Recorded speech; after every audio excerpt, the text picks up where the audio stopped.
but every day won't be the same.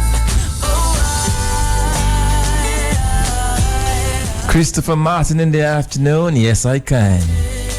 Keeping it upbeat, keeping it positive. As we cruise along this afternoon time. 7 before 1. Yes, I can. Got some money in the bank, but I still want more. I'ma just put the zinc down on the roof. Judge, I soon let me tile the floor. And I'm working for a greater tomorrow, even though tomorrow is not sure. Believe me, this life, it ain't easy, but it's much better than before. So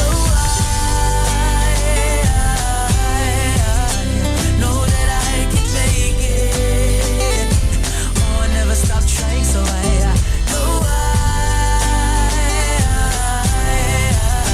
know that I can make it. Now every day is a struggle, and every day is a fight. It's like every day something or someone is trying to keep me out of the light.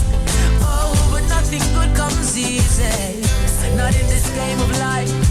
But with Jah by my side and Jah in my heart, everything is gonna be alright. So I know that I can make it. I hope, like me, you listen to the words of this song. And I hope, like me, you're feeling upbeat and positive this afternoon.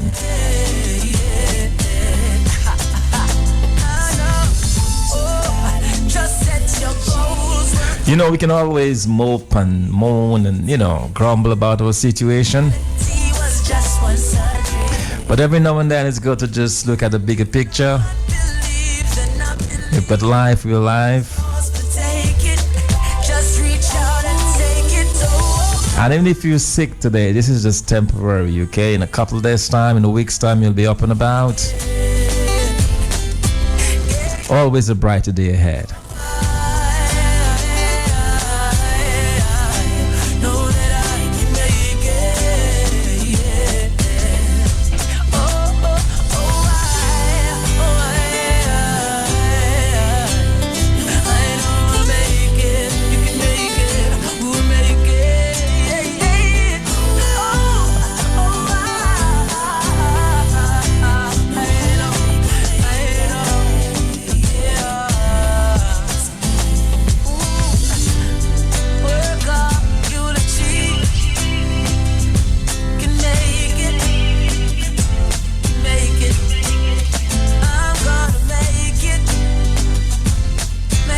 In 4 minutes time, we'll bring you the news update.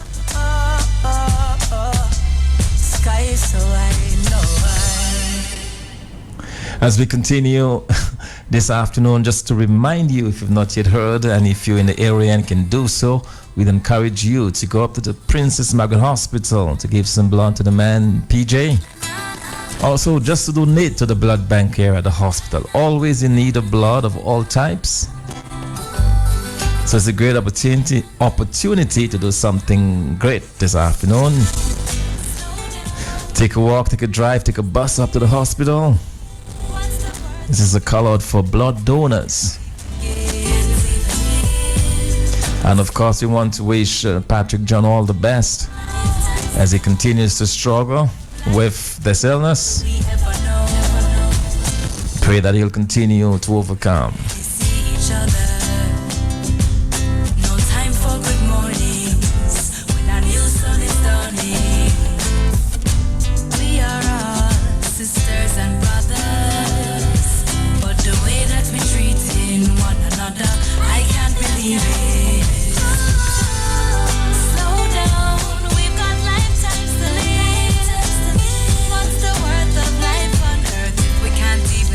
Cruising along in the afternoon, 2 minutes before the hour.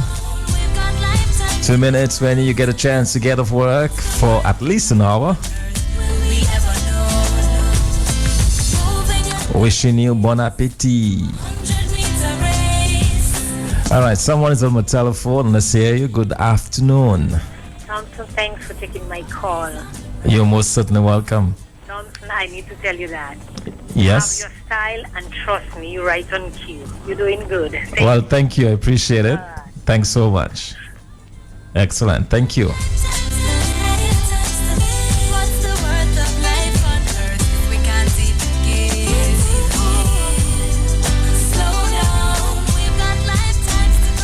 Yeah, every now and then we need to slow down. I know the pace of life can be hectic.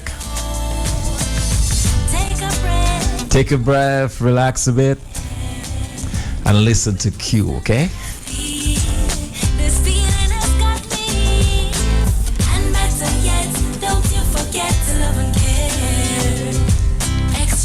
And always care for those around you. Always take care of your neighbor.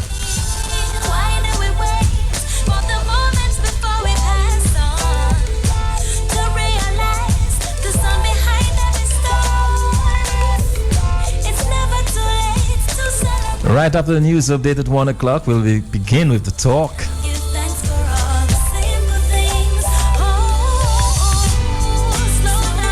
Special good afternoon to the man, Mr. Gregoire, there in Toronto, Canada. Thank you for what you do for Dominica, sir.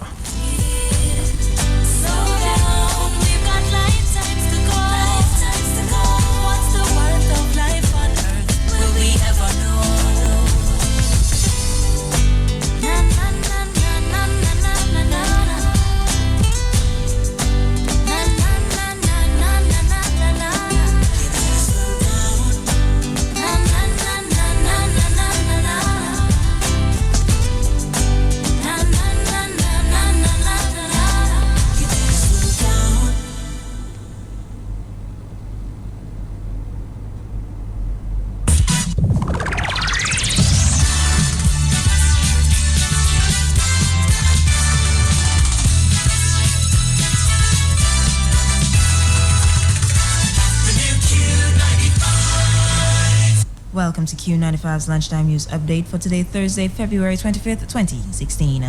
In local news, 1 week after the National Mosquito Reduction Campaign, Minister of Health and Environment Dr. Kenneth Daru deems the national cleanup campaign to be very successful and thanks Dominicans for participating in the campaign. Daru reported that a total of 400 truckloads amounting to 800 tons of waste material was collected around the island and brought to the Lefonkole landfill for disposal. He encourages Dominicans to manage their waste responsibly to prevent the incidence of vector-borne diseases. In other news, Trinidadian Health Minister Terence Dale-Singh has said that his ministry was dealing with the Zika virus very seriously, even as the United States has added Trinidad and Tobago to the list of countries which travelers, especially pregnant women, are at risk of acquiring the Zika virus. And Republican presidential frontrunner Donald Trump has a bombshell hidden in his tax returns, the party's 2012 nominee Mitt Romney has warned. Mr. Romney says the billionaire was dodging and delaying on releasing his returns, which could shake up the race. Mr. Trump has hit back, calling the ex-governor one of the dumbest and worst candidates in Republican history. Donald Trump swept the victory in Nevada on Tuesday, his third straight win in the Republican race for nomination. And this concludes your Lunchtime News Update. I'm Linda Martin. Do join us again at 4 for the Prime Evening News Update. Good afternoon. Calling all patriots across the United States and Canada to join Dominica United in a grand black tie event as they raise funds for the parliamentary opposition as they strive to promote a transparent government in Dominica. The dinner and dance take place in Atlanta, Georgia on March 12, 2016 from 7 p.m. with guest speaker, leader of the United Workers' Party, Lennox Linton.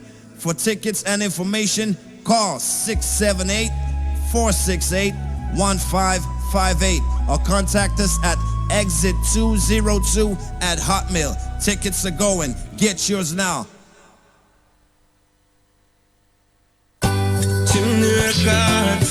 Gotta be a brighter way. Keep on, oh, it's gotta be a brighter day. Singing sweet. All the struggles so hard.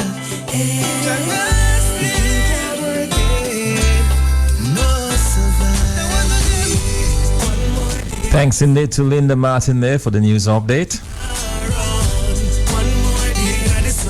One more day, another life Of course, more concerns there about the Zika virus, you know. Goodness me, we certainly have to take all sorts of precautions that we can. And, you know, it was the right thing to begin to clean up, to try to get rid of some of the breeding spaces of those mosquitoes. Hearing that some 800 tons of garbage was thrown over the weekend. Quite impressive. But a lot more needs to be done. We need to continue to fight against this mosquito. Make sure there are no breeding grounds, okay, no stagnant water. We've got to do our part to keep this country Zika free.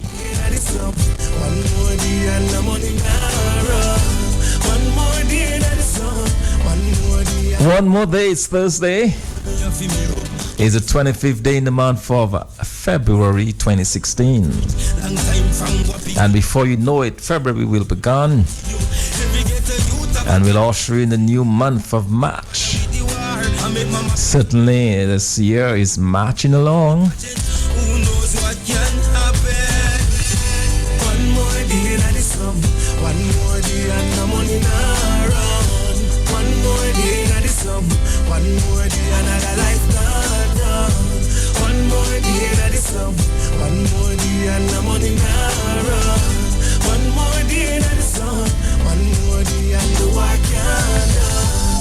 We can make it if we try, yeah. I know it's hard, but still we got to stay alive, boy. I'll do the struggle and the pain. We gotta make it somehow one day. One more day at a time. Oh yes, indeed. Today is election day in Jamaica. Yeah, you know, some violence there, but nonetheless, Prime Minister Portia Simpson going up against Holness there in Jamaica, and we should have results of this election later tonight.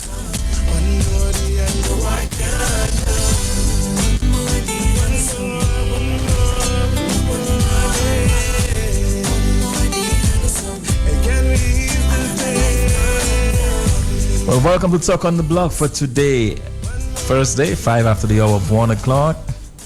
As we begin our talk this afternoon, we want to just some news coming to us there concerning former Prime Minister of Dominica and Chairman of the Louisiana-based Global Shipping Corporation, Oliver Serafin. He has presented the government of Dominica with a proposal to transport agricultural produce to the island's trading partners. A container ship, American Liberty, valued at some US $1.2 million, is currently docked in Dominica, while Serafin negotiates with the government on the proposal. All right, so he's come along with a ship. The corporation seeks to facilitate the movement of agricultural produce between Dominica and its export partners. According to Serafin, we have offered the government of Dominica a business plan conceptually to do a marketing strategy for carrying the agricultural produce from farmers here to the respective territories for which they have contractual obligations. Wow, very interesting indeed. He says we have given the government of Dominica an offer that they could join forces with us as a private-public sector partnership. That offer, he says, is our priority. The process, Serafin explained, could be of great use to the government, especially now that an abattoir is set to open, for which the government will require imported resources. Food for the animals, for example, can be obtained from the Dominican Republic, which is part of the ship's route, Serafin explained. He also said, we anticipate that we will be doing the area from Dominica's north as far up to the Virgin Islands, BVI, and particularly the Dominican Republic. We have already entered into the discussions and negotiations with merchants that have products that they would move from the Dominican Republic, including the government, and as now the abattoir. They would need feed, which we could obtain from that area as well. However, Serafin noted that the corporation does not wish to compete with local forms of export for the traditional routes. In fact, he stated that the ship wishes to transport cargo along the lesser traveled routes to areas like the Virgin Islands and Trinidad. So very interesting news coming out there. That's courtesy of DNO, which just citing former Prime Minister Oliver Serafin with a proposal And the boat, all right, apparently the boat they claim is docked here at the harbor. It's a $1.2 million cargo container ship, the American Liberty, that is prepared to take these products of Dominica away to the Virgin Islands in the north and Trinidad in the south. So great news there. Let's hope that the authorities and the powers that be can act on this. I think that's a very good initiative there, and we want to wish that every success. All right, we're going to keep it open this afternoon.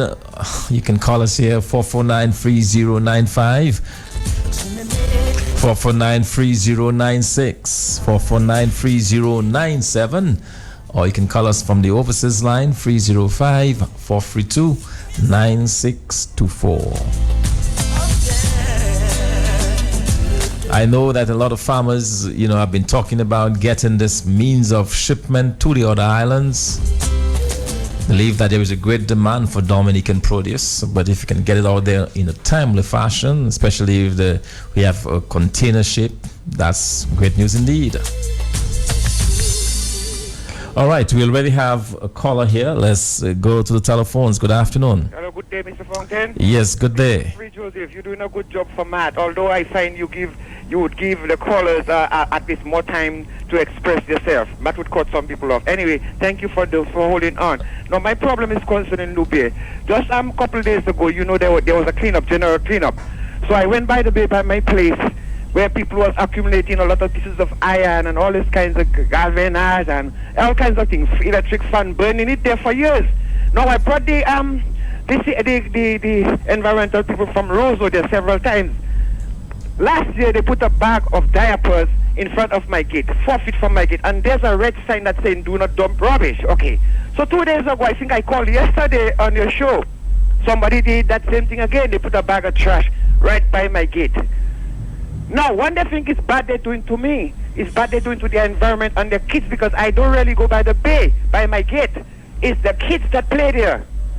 This is the kind of stuff that's going on in Dominica, and when we call on the radio and we get angry on certain issues, it has certain people on the other side that thinking that they should get rid of you or you shouldn't speak. But I will speak. It is about time that this kind of stupidness stop, and I would like Mr. Scotland to come and give these people a ticket. Thank you. Thank you very much, and that's what we do here. We encourage you to speak on cue to the overseas line. Good afternoon. Talk on the block. Hi, good afternoon, Dr. Thompson. Yes, good afternoon. And pleasant good afternoon to your listeners as well. Certainly. Just a couple quick things. The announcement, but the news article that you just read about that cargo vessel. Yes. I think it's a good idea, but you would probably, before you give it your total blessing, I think you'll probably need to do a little more investigation in terms of who are the principals of that company and the sheep and so on. Okay? Okay, certainly. Yes, certainly. Secondly, the people who are on the forefront of the fight to free Dominica, especially the people on the ground on the island, what I just wanted to tell them to, I know it's a fight that has been going on for a while, but prepare, because change is coming, and prepare. They have to be ready to take over when it happens. It's going to come suddenly, and there are a lot of changes that are going to be made, not only from the top leadership, but all the way down. I have been reliably informed that it's just a matter of time, brother, before it happens. It's going to come. So I'm just urging the fight, the people who are at the forefront in the opposition, be ready to take the mantle when it comes. And it's going to go all the way down. There are several heads that are going to roll. Well, that's my warning for you. thank you very much. Well, all right. Thank you. Thank you so much. Okay. Change is around the corner. Change is coming. All right, that's what we're talking about this afternoon. It's all about hoping, keeping our heads up and hoping for the best. And so we're joined in the studio by Mr. Brian Linton. But before we go to him, let us take a couple more of your calls. Good afternoon. Welcome to Talk on the Block. Good afternoon again, Dr. Fontaine. Yes, good afternoon. This is a very important matter that I want to echo here, particularly to the authorities. There is a public convenience in Loubier, on the Loubier Majorel Highway. Public convenience, toilet and bathroom. And particularly in the men's section, Dr. Fontaine. No one can access that public convenience. Because... So it's more like a public inconvenience. Yes. From sunrise to sunset, that is where the guys are gambling and smoking and sniffing, right on the highway there. I had the privilege of witnessing, I'm not sure whether he's a Pisco guy, but a white guy, and maybe a local guy because a dark guy, taking a walk. The white guy apparently maybe wanted to urinate and trying to access the public convenience. And it was a struggle for him to get in there because that place was completely blocked. Completely blocked. I spoke with the village council chairman about it. And she told me she doesn't know what to do again. They have alerted the police.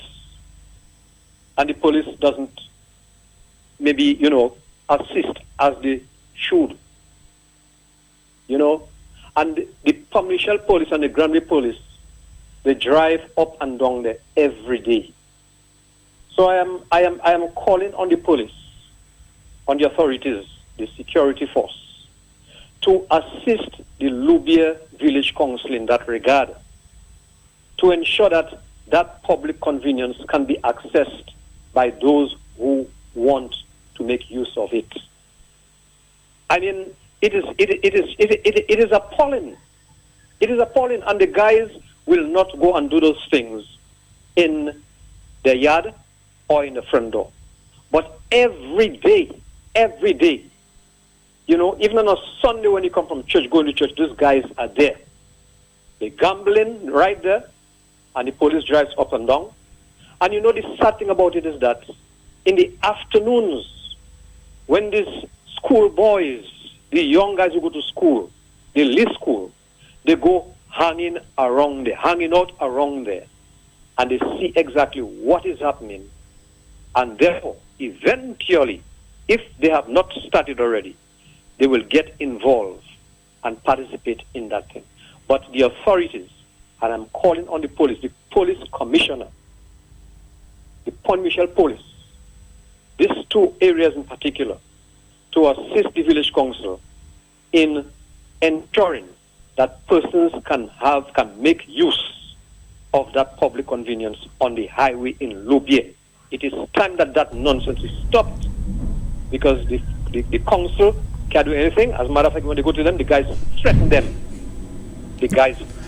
Okay, thank you very much, caller. Certainly, we hope the authorities, having heard this appeal, will do something. That's something that can be taken care of relatively easily, and we hope they can do something about it. Brian, good afternoon. Yeah, good afternoon, Dr. Thompson Fontaine, the real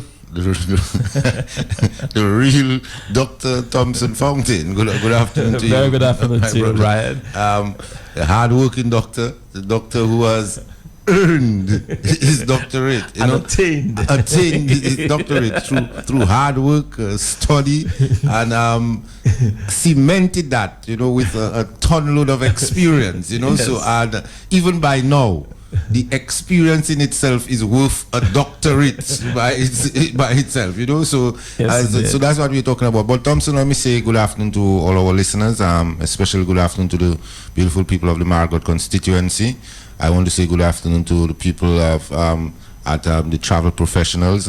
Miss Shirley Abraham, good afternoon to you, and Shannon, Fiona, all the beautiful people there. Tommy is on the block. Good afternoon to all the people and the people at the law offices of Mr. David Bruni, or special people there, Kay and Michaela Gertrude. Special good afternoon to our people. Thompson, last night I was listening to the Freedom Party program, as I indicated to you when I called you this morning on the hot seat.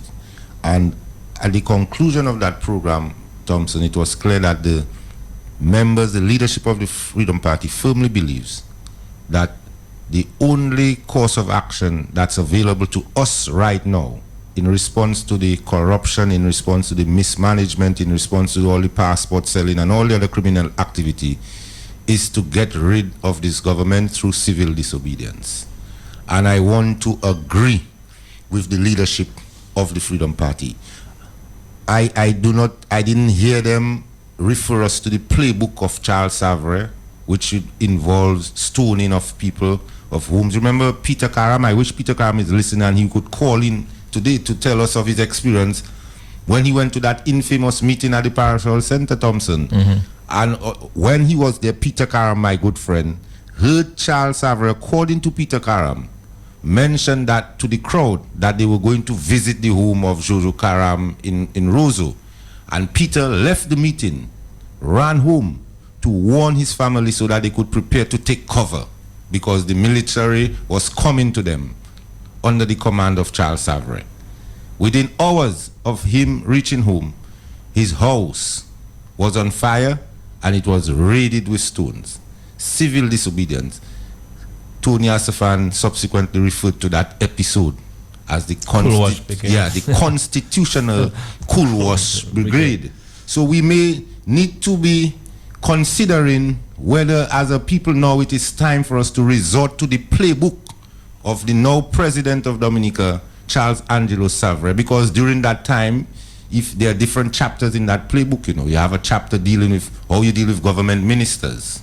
You go to their homes and you harass them and you hustle them and you stone their homes, to force them to submit to them, to cause them to resign. That was done, to a number of Labour Party government ministers, especially in the North area. Another chapter deal with how do you deal with the family of the supporters of the ruling government. You could ask the wife of Ferdinand Frampton to come and share her experiences with you. Because under the orders of the military leader at that time, Charles Savre, their house was stoned, they were harassed, their family, Ninja Man, the bus driver. I wish you would even call in to give us the experience, of the suffering that they endured based on people protesting, they say, to remove a government. And all Dominicans right now, Dr. Fontaine, we are very convinced that we are dealing with a criminal enterprise. They came in illegally, and Dominicans are very convinced and satisfied that it is time for them to go. Excellent. And go now. Thanks, Brian. We have someone in the line. Let's see if they want to weigh in on this. Good afternoon. Yes, good afternoon, Thompson and Brian. How are you guys doing? Doing great. Thank you. Okay, whilst we are repeating what the leader of the Freedom Party said last night, we have to wonder whether this came as a result of what Mr. Tony said last week on Simeon's program. He said that he's not advocating or he's not telling Dominicans to go out there and stone and beat people and do that kind of stuff, and he keep repeating it. I wonder, and you know that's an indirect command to the supporters of Mr. Scarrett. He's basically telling them that they should go out there and fight the supporters of UWP because they need to be stopped. So I'm wondering if that's like a rebuttal based on what Mr. Tony Asafan was indirectly calling for, civil disobedience. Thank you. All right, thank you very much. Very interesting. But Thompson, yes, Brian. Yeah, he's talking about the command that Skerrit gave his people to go and harass you. In particular, your name was mentioned, Monel Williams, Lennox, and other leaders of the Labour Party. I mentioned it here on a previous program that some of the supporters have actually carried out those instructions. I do not know if the political leader, Honorable Lennox Winton, told you of an incident a couple of weeks ago where one of the supporters, obeying the instruction of Roosevelt Skerrit, confronted the opposition leader right at the Domlec building in a public place. And just because the opposition leader was cool and calm, he was able to quiet his supporters who were in the building paying their bills too, because you know you all are very popular guys, you know, Thompson. People all over Dominica love you guys, and they're looking out for us. And they're looking out for you guys. So Absolutely. when you go in Domlec, in cable and wireless and so on, the majority of people who will be there receiving services and paying for goods and services will be the supporters of the opposition United Workers Party. So that in itself is good security. And he was able to, you know, tell the people, his supporters, you know, take it easy, let the guy blow out his steam and so on. But that just suggests, Thompson, that people are actually listening and carrying out the orders of Roosevelt Skerry. A very dangerous road in a very Hague dangerous guy to go down. Oh, yeah. Yes, indeed. We have some more callers who I'm sure wants to weigh in. Let's go to the local line here. Good afternoon. Talk on the block. Hello. Yes, good afternoon. Let me tell you that someone calls a little earlier on, right? Talking about the guys on the block by the toilet. Yes. What I would like to tell that guy, tell me, the boy that sits on the road at the toilet, right? I'm from Loubier. What crimes are those boys committing by the toilet? And when you're talking about tell the Point Michel police to come and do what he have to do, those boys by the block, those guys on the block, they're not committing any crime. But I think he mentioned that they were smoking and sniffing and all the rest of it. I think he implied that they were taking drugs right there. Let me tell you something. I am on the block every day. I'm on the block every day. I'm on the block. You know what I mean? I mean, you will find 2 or 1 guy pull up smoking a cigarette, smoking a drug or something. But he cannot just come and say those guys pull up on you, they're smoking. But is it true? Is it true that they're blocking entrance to the convenience? It's not true. Okay. This is not true. And I am from Loubier, and my name is Hermier, and I am from Loubier, and this is not true. And tell the guy get it back straight, and then come and say what he has to say, because this is not true. Okay, well, thank you very much. Like as they always say, every story, 2 sides. Huh? Yeah, but the other thing too, Thompson, a lot of the young people are frustrated. A lot of the young people need employment, need to be gainfully employed. You know, a number of them go to college, get trained in various fields and come back without no employment opportunity, and that leads to the drug problem, to the problem of loitering, to the problem of young people are sitting idly by the roadside. And we can put that directly on this government. That's why they need to go. That is why they need to go. We have passed the stage of giving them suggestions, Thompson. They cannot apply any suggestions that is given to them. They are incapable of doing that, and they simply need to get out of Dodgeburg. Yeah. Good afternoon, caller. Thank you for your patience. Good afternoon. Good afternoon, caller. Okay, I guess you're not that patient. Let's go to this other caller. Good afternoon. Yeah, good afternoon, Fontaine, and good afternoon, Brian. Good afternoon, my brother. How are you doing? Long time you're here. Yeah. I too. Should I say a beneficiary of the Cool Wash Brigade? But talk to us, my brother. Because this afternoon we want to examine the playbook of Charles Savary, and we want to I was the manager of the External Trade Bureau at the time, you know, and Patrick John had instructed me not to close the bureau. We were situated at just where the bank is there, the industrial bank. This is industrial bank, just at the back of the school at Pottersville there, at the flat. That is where by the 8 Bank. That's where the 8 Bank is, right behind the bank. Right. Yeah. That's where we. And Patrick had instructed me, regardless to what happened, don't close External Trade Bureau. And what he did was, we used to open about 10, 11, and he would send about 4 or 5 guys from the Defense Force with their guns to protect us, you know, the workers there. And then after, when we closed at about 3 o'clock, they would send 1 or 2 of the Defense Force guys to accompany me to my home at Canefield. And but boy, a lot of memories. Take your time. From 12 o'clock until 5 o'clock, stones. Stop, pause a little while, please, because you see, we're examining strategy, we're moving forward, and we considering the things that we have to do to get rid of this government. They're under consideration. So you said how many hours of stones?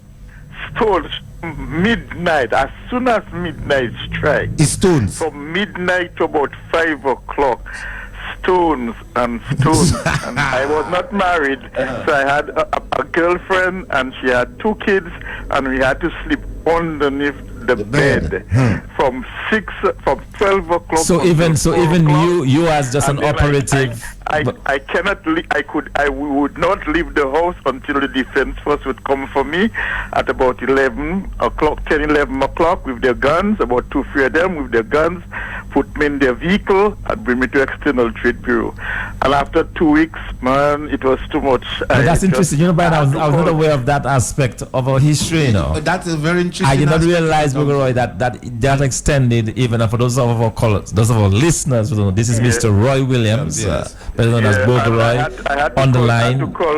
I had to call Mr. John and tell him I'm really and truly sorry that we were not able. I wasn't able to keep that place open because even the workers themselves decide they could no longer work there.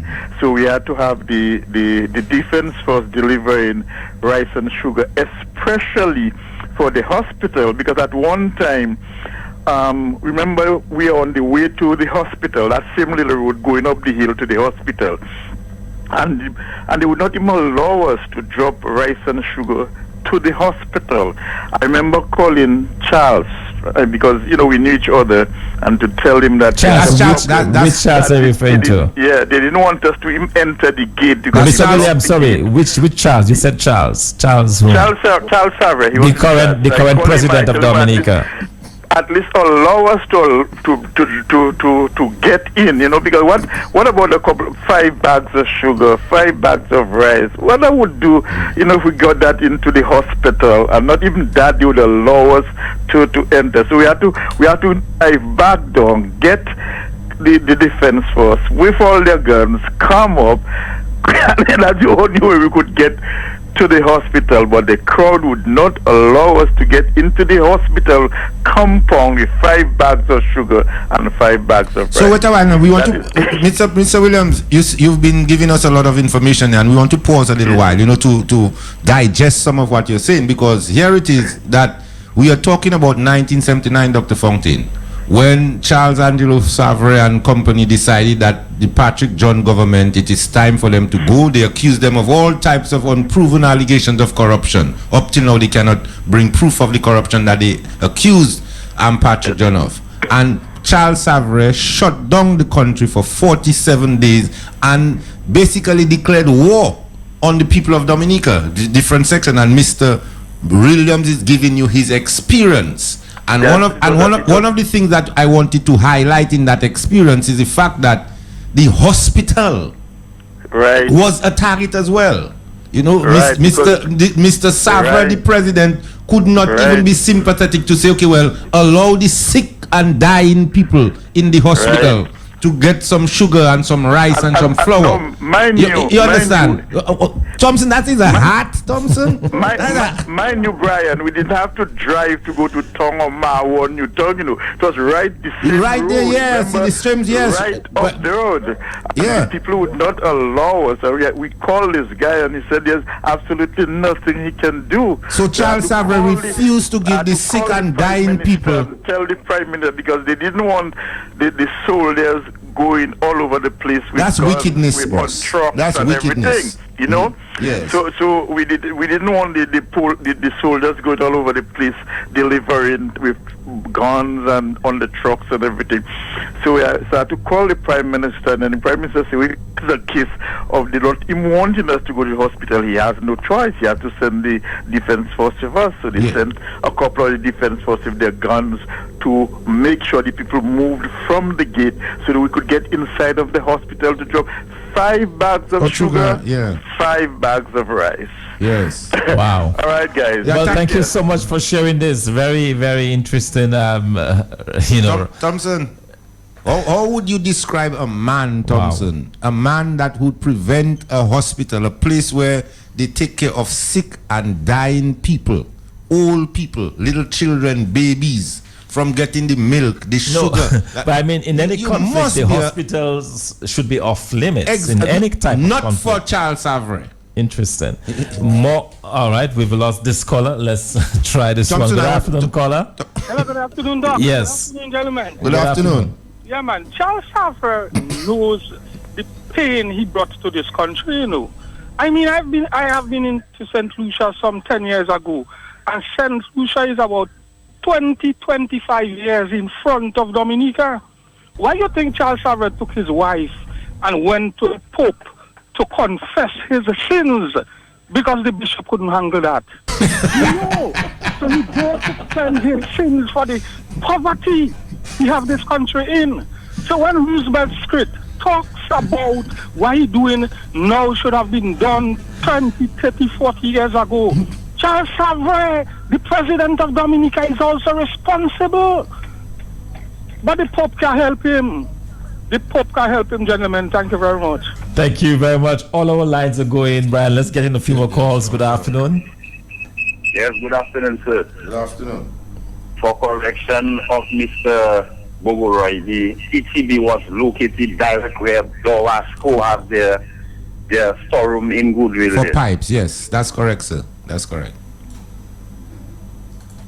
Okay, excellent. Thank you very much, caller, for this bit of information. More of your calls. Good afternoon. Talk on the block. Good afternoon, Honorable Dr. Thompson Fontaine and Mr. Brian Linton. Thank you. Good afternoon. On the 28th of May 1979 at Lagon, Charles Savre, Angelo Savre, told us, Dominicans, because he had a massive crowd there, standing up on the trade union step in Lago, and told us on the 29th we going to the ministerial building, and when you going up there, don't forget to bring your towel, your wash rag to wipe your face. That's chapter 7 of the Charles Savre playbook. Yes. Attack government facilities. That is what he told us. Yes. And I'm telling you what people tell me, I was there. Yeah. He told us when we will be going to ministry. And when we go there, we have to have our bath towel and our wash rag in our hand, because he know there will be tear gas there. And I tell you, that morning I went there, it was terrible. We see a minister's coat pull on them, they were clouted.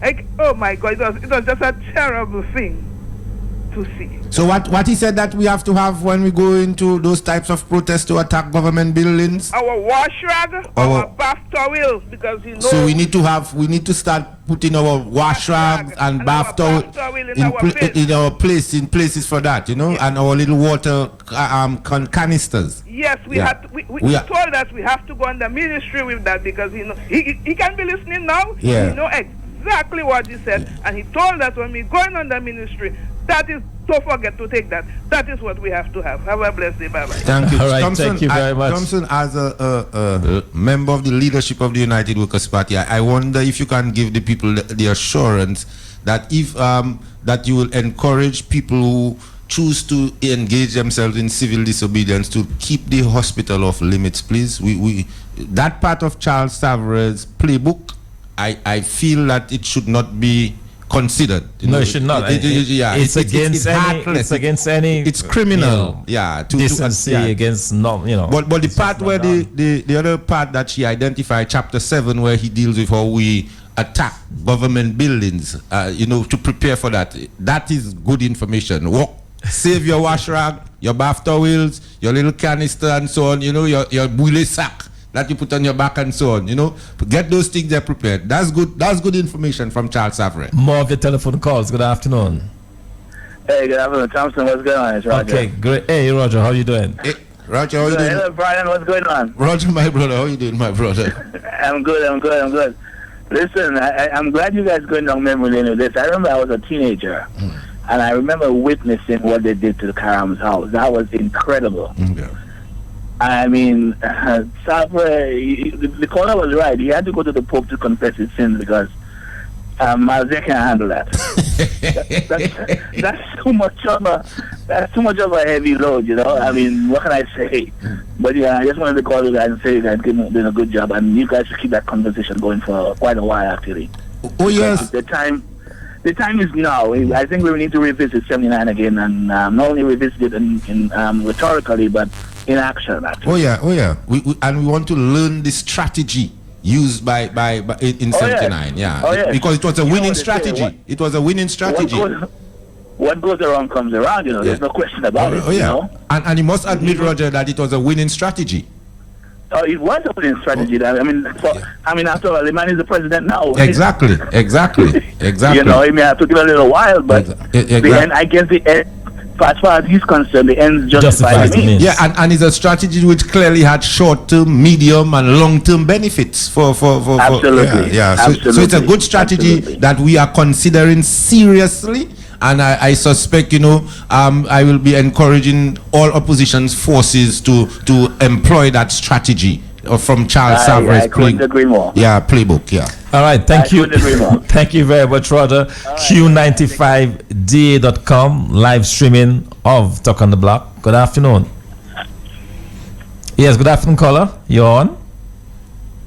Good afternoon. Okay, cut you not paying attention. Let's try this other line. Good afternoon, caller. Yeah, good afternoon, Brian and Mr. Fontaine, Dr. Fontaine. Yes, good afternoon. Doing well, doing good. Thank you. Praise the Lord. I've, for the years, as a young boy, I ran downtown when that whole protest was going on in 79. When I saw that the defense forces discharging tear gas, I ran back home. But what I'm trying to make is that a lot of times people have used the events of 79 to kind of say, well, we need to recreate that whole scenario, when that template is really a deceptive and it was a false template.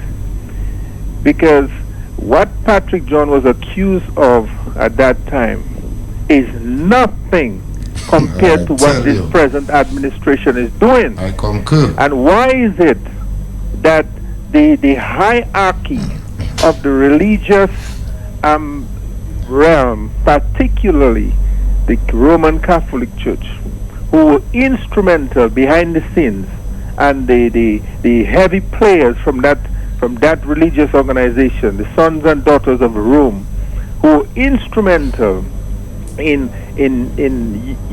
motivating the masses to rise up against Patrick John, that these same people are completely quiet when we have corruption that has reached unprecedented levels in our country. So I don't think that this is a template that one should follow. Let us recall when the administration of the Edison James administration, UWP, came into power in 95. In 2000, they were accused of corruption. And the two arch enemies in the political realm, Freedom and Labor, became bedfellows to kick out the UWP. Now, Mr. Rosie Douglas has been hailed as this great hero. He was part of that deception. So people in the hierarchy of the Freedom Party needs to come and say to the country, we are sorry for having established that false template to get rid of administrations. They need to say that. They need to say we made a mistake. And I do not think that it is right for anybody to initiate violence against the government. No one should initiate violence against the government, but everyone should be ready to respond if the government initiates violence against the people. So, brethren, what I will say is this, if this was a false template, I do not think it is right to take example on that template to go forward. I will say this business that we are up against is primarily spiritual warfare. And until the people of God, the people that are called by the name of the Lord, the spiritual leaders in this country, don't get involved. They need to get involved and speak openly and publicly and be advocates for righteousness, truth, and justice in our country, not only on the pulpits, but it can begin there, but in the public sphere. Recently, someone was telling me about a pastor where they had gone to church, and the man, they said, there was a great sermon. The pastor renounced what Skerritt said in regards to calling the UWP names, traitor. So I said to them, I'm not impressed with that. When Skerritt made that statement, he said it in this public sphere. So if this pastor wanted to be serious, he had to go and renounce it in the public sphere. as a matter of fact, I said to the person, you know, the Voice of Life normally carries those church live on a Sunday morning. They would carry the program live.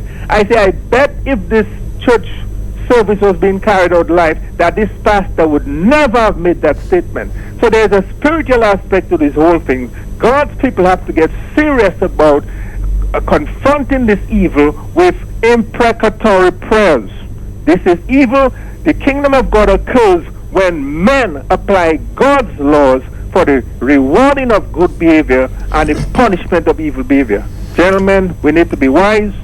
We need to employ the weaponry of the Lord, which is imprecatory prayer, the weapon of all prayer to deal with that situation, among other things. God bless. Thank you so much for this. More of your telephone calls. Good afternoon. Good afternoon, Dr. Thompson. How are you and the other gentlemen? Good afternoon. Good afternoon. Good afternoon. Yes, this is just for the people of Dominica. I believe that people have had just too much. For instance, if you give a man a bag of fertilizer to carry from Mariga to Roseau, I doubt that he will carry it from Mariga to Roseau. There is some time or the other in his journey, he is going to get rid of that bag of fertilizer and keep on walking. So why should Dominica only sit back? I'm one for praise. But the Lord did not only sit back and allow Satan to do what he wants. The Lord said to Satan, "Get thee behind me, Satan." And this is one thing. You just can't sit down and allow Pharaoh to do whatever he wants. Pharaoh's heart has been hardened. Pharaoh got his doctorate in getting his heart hardener. And you know for sure when Pharaoh gets back, he's going to do whatever his doctorate tells him to do. He's just going to set up laws and put down laws and break laws. So people rise up. You don't need to wait for 1979. That has passed and gone. I'm sure all the people who were there during those days, they are not out in the States and the others died. There are still more people in Dominica who can rise up and take your cross, Dominicans. But thank you very much, caller, for this admonishment there. More of your telephone calls, Brian, will come to you in just a little bit. Good afternoon. Yes, good afternoon. Go ahead, please. Okay, let's try this one. Good afternoon. Go ahead with your Dr. Fontaine, contribution. Yes, good afternoon. Well, I was in Britain at the time, but what surprises me, I mean, I listened to Bogoroy, you know. I mean, Bogoroy was a sportsman. He must have had a lot of friends, a lot of influence. I am surprised that they stoned his house and he did nothing, because I can tell you one thing, Doctor. Why couldn't Bogoroy have gathered a few of his friends together? I mean, he had a lot of friends. And go and stone the people who stoned him, because this one-sided fight, the only reason they stone you, my brother, is because you don't stone them back. If Bogoroy, and he can ring back, you know, because if I was in Dominica and you stoned me, my brother, I am very good at that, you know. But at that time, the crowds were large, eh? You had mobs. The crowds have been large. But at night, there is houses that the people who stoned you must know where they live, you know. So all you do is to gather about 20 guys, and the people who stone you, stone them back. They'll be thinking, hang on. Easier said than done, Mr. Tavernier. Yeah, I was in Dominica at that time. Easier said than done. We had mobs moving around the country. Really? Yeah, mobs moving around the country. Not only Bogoroy, ministers of government. Okay. I do not know if you heard the testimony of Mrs. Frampton, Ferdinand Frampton's wife. You know, so it was very difficult. During that time, all the unions were united.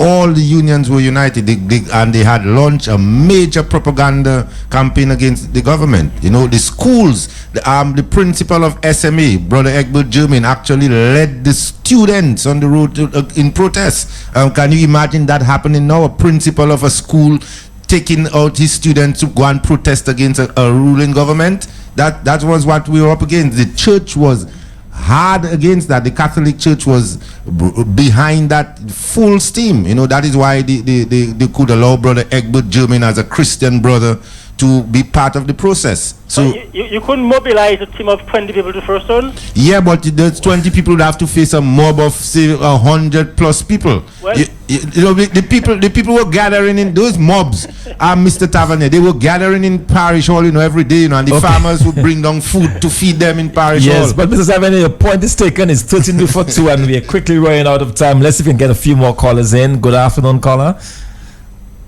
Good afternoon. Okay, good afternoon. Let's try you again. Good afternoon. Good afternoon, gentlemen. Yes, good afternoon. Okay, to go along side by side with that conversation, you have to play the Tony Fans clipping. Which one? The Courage Brigade clipping. Thank you very much. Okay, thank you. We'll see if we can lay our hands on this. The overseas line. Good afternoon. Okay, so what does that say about Mr. Savre in comparison to Mr. Later? Why was Mr. Savre able to get to make such an impact and to gain us that support and which was quite successful, if I may add.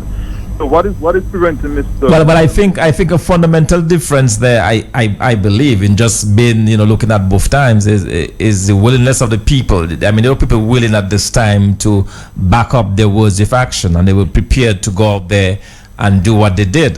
So I think that is missing very much so, currently. Yeah, but I think also that a forceful leader would cause people to react.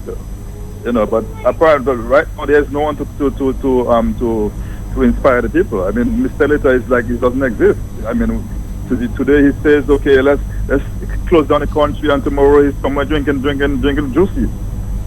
I mean, no, but to be fair to Mr. Later, the challenges that Mr. Later faces now are much different from those that Mr. Savre confronted. The situation at the time was more conducive for Mr. Savre's protest than it is now. You have a situation, for example, now where people are being victimized and intimidated. You have the situation of the Red Clinic. The Red Clinic is not only targeting the poor and destitute people, it's also targeting public servants to keep them in line, to keep them in check.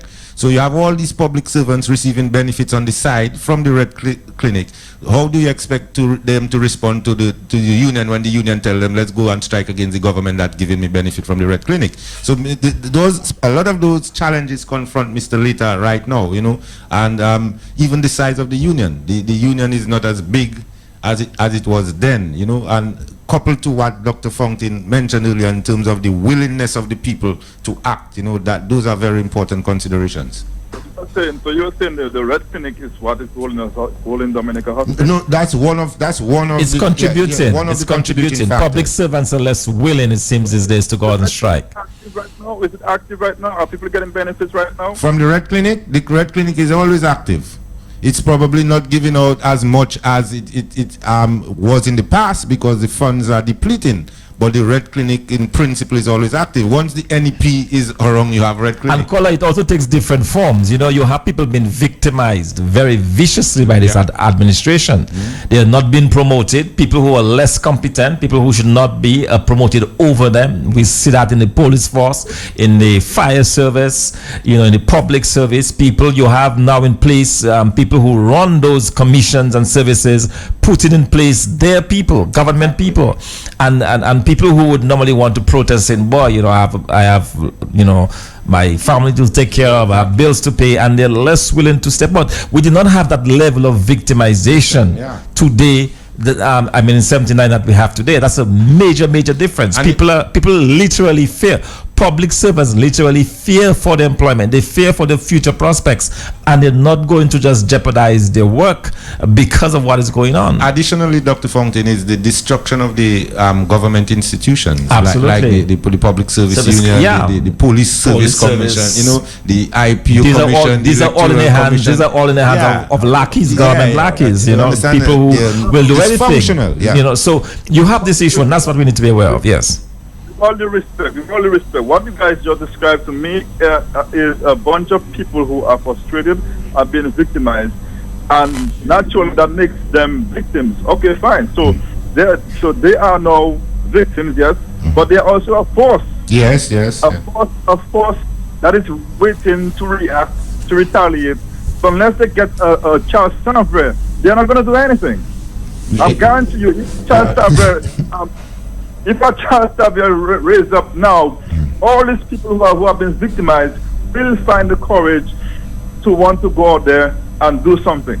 And Caller, you see, I appreciate the point that he's making, Thompson, because you see, one of the things that even disturbs me here in our political system here is that you do not find unions supporting political parties, and I find something wrong in that, because as a union, you're supposed to be able to decide on a union level that I'm going to support the Dominica Freedom Party because of X, Y, Z, as far as benefits to my workers, to my people are concerned, the programs, so I would encourage my membership to vote for that. We see that happening in England and in America and in a number of the developed countries where unions, they assess political parties and they determine, okay, well, political party X is more beneficial to my union organization, so it will be the best interest of the union members to vote for that political party. Yes, indeed. 3 minutes, or rather 7 before 2 o'clock. Good afternoon.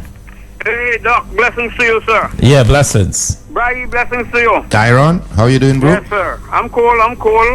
I want the caller and others to know it was the bourgeoisie that toppled the Patrick John government. Thank you very much. Good and morning. Braggy, I have a thing saying the power of perception. Good morning. When poor people see rich people going somewhere, tell them not to follow. It could be in hell they going, they don't care now. So can you imagine now workers, they say workers have money, or Linton this, Linton that. They don't follow. But they, as I said, they may not be able to understand the intricacies of politics and economics, but they understand poverty, right? Yes. In closing, I rather to keep one foot in heaven and one foot in hell, because the deeper people enter in heaven is the closer they get to the devil. Right, you get that? Yes, I pick you up. I'd rather have one foot in heaven and one foot in hell.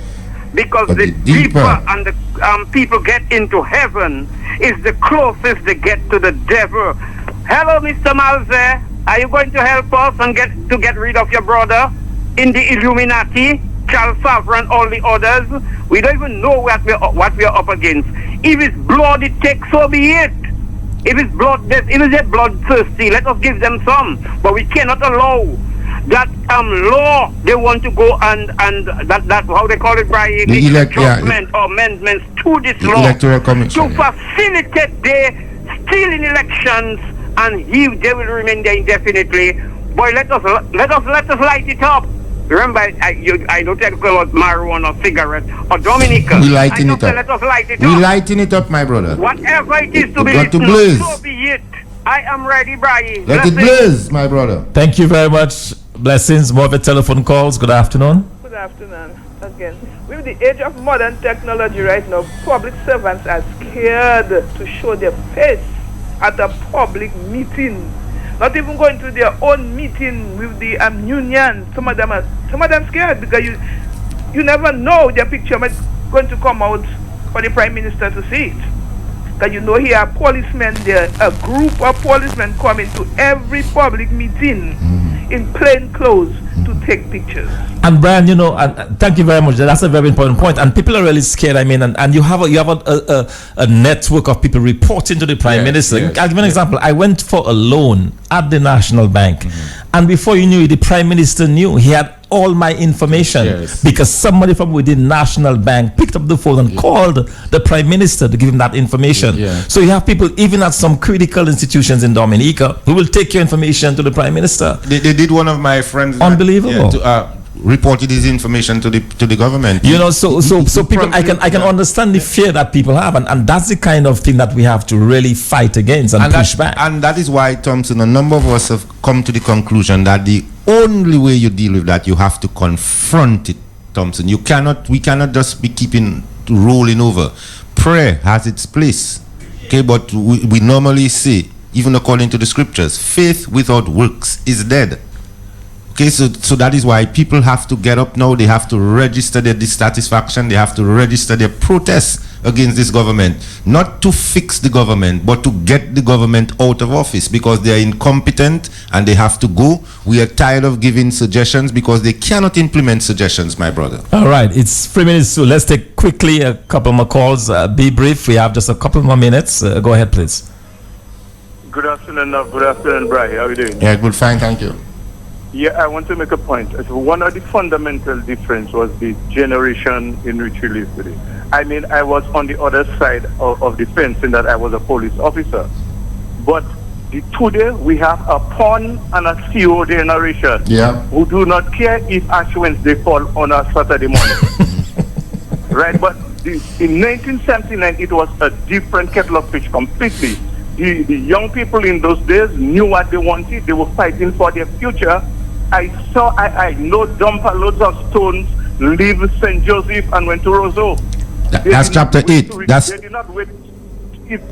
They did not wait to collect stones in Roseau, you know. They collect stones on the Taru Cliff and go to... Caller, that's chapter 8 of Charles Savre playbook, how to collect the ammunition and transport it from the place of production to the place where you're going to launch your missiles. Okay? Okay, thank you very much, caller. Yes, quickly. One other point before I close. Charles Savre wasn't that hero people making him out to be. And I want to make a comparison. It's like the West Indies team years ago under Clive Lloyd. He had a few professionals like Steve Richards, I'm going to call him, who knew what they wanted and they could have just gone out there and do what they had to do without Clive Lloyd. I mean, a leader is important. So if Charles Savre didn't want to go, the people would lead him. I know business places, their employees turn out to work and they close, they shut it on them and tell them to go on strike. Thank you very much, gentlemen. Yes, Thompson, he made a very important point there with respect to the type of people who existed in Dominica then and now. That revolution really climaxed on May 29th. May 29th, August 29th, we had Hurricane David. Following Hurricane David, Dominica had an experience that it is still suffering from today, Dr. Fontaine, and that experience has to do with the brain drain, which followed the 1979 Hurricane David episode, where a number of Dominicans had to leave the country for their safety, for greener pastures, to continue their life as it were. So that is a part of the problem. Dr. Fontaine, thank you for the opportunity again. Sitting in for Matt, you're doing a good job, I must say. I hope you know I'm assessing you for Matt as we go along and so on. Your grades look good so far, Doctor. Looking forward to sitting with you sometime. And let's remember that this government must go. No more discussion, no more suggestion. Just get out of tongue, Skerritt. Time to go, my brother. The views expressed in this radio program are not necessarily those of Q95 FM radio. Q95 FM radio will not accept any responsibility or liability for the statements made in the course of this program. It's a good day. Give thanks for life, live it a good way. It was my pleasure to do it for you again.